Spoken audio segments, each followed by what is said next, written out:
পাহাড়ি ঢল ও বৃষ্টিপাতে সিলেটের সার্বিক বন্যা পরিস্থিতি অপরিবর্তিত রয়েছে।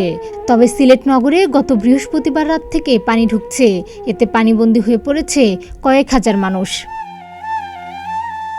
স্থানীয় জনপ্রতিনিধি ও প্রশাসন সূত্রে জানা যায়, বন্যা পরিস্থিতির শিকার 13 উপজেলার মধ্যে 7 উপজেলা।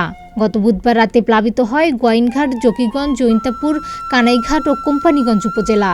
বৃহস্পতিবার আরও 2 উপজেলা বিয়ানীবাজার ও গোলাপগঞ্জ নতুন করে প্লাবিত হয়।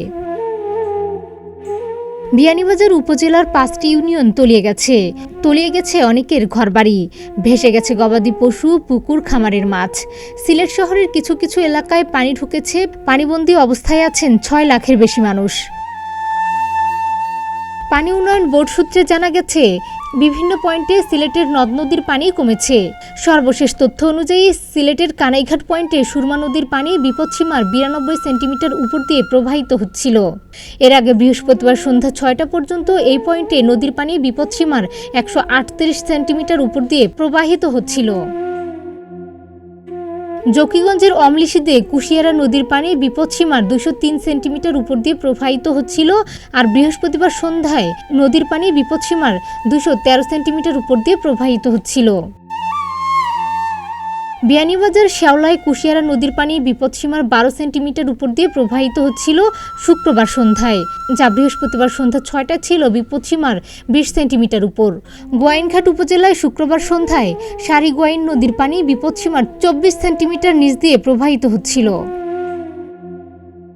তবে সিলেটে সুরমা নদীর পানি বেড়েছে। শুক্রবার সন্ধ্যায় নদীর পানি বিপদসীমার 4 সেন্টিমিটার উপর দিয়ে প্রবাহিত হচ্ছিল, বৃহস্পতিবার সন্ধ্যায় যা বিপদসীমার 19 সেন্টিমিটার নিচ দিয়ে প্রবাহিত হচ্ছিল।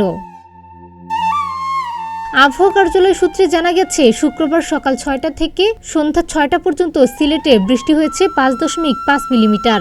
এর আগে বৃহস্পতিবার সকাল 6টা থেকে শুক্রবার সকাল 6টা পর্যন্ত 24 ঘন্টায় বৃষ্টি হয়েছে 61 মিলিমিটার। পাওবো বলছে, বৃষ্টি কম থাকায় শনিবার পর্যন্ত সিলেট অঞ্চলের প্রধান নদ নদীর পানি স্থিতিশীল থাকতে পারে। রোববারের মধ্যে জেলার বন্যা পরিস্থিতির উন্নতি হতে পারে। পাওবোর বন্যা পূর্বাভাস ও সতর্কীকরণ কেন্দ্র জানিয়েছে, বৃষ্টিপাত অনেকটা কমে এসেছে। আবহাওয়ার পূর্বাভাস অনুযায়ী শনিবারও বৃষ্টি কম থাকতে পারে। এখন পর্যন্ত পানি বিপদসীমার উপরে থাকলেও নদ নদীর পানি একটা স্থিতিশীল অবস্থায় চলে আসবে। 2-3 দিনের মধ্যে সিলেট বন্যামুক্ত হয়ে যাবে।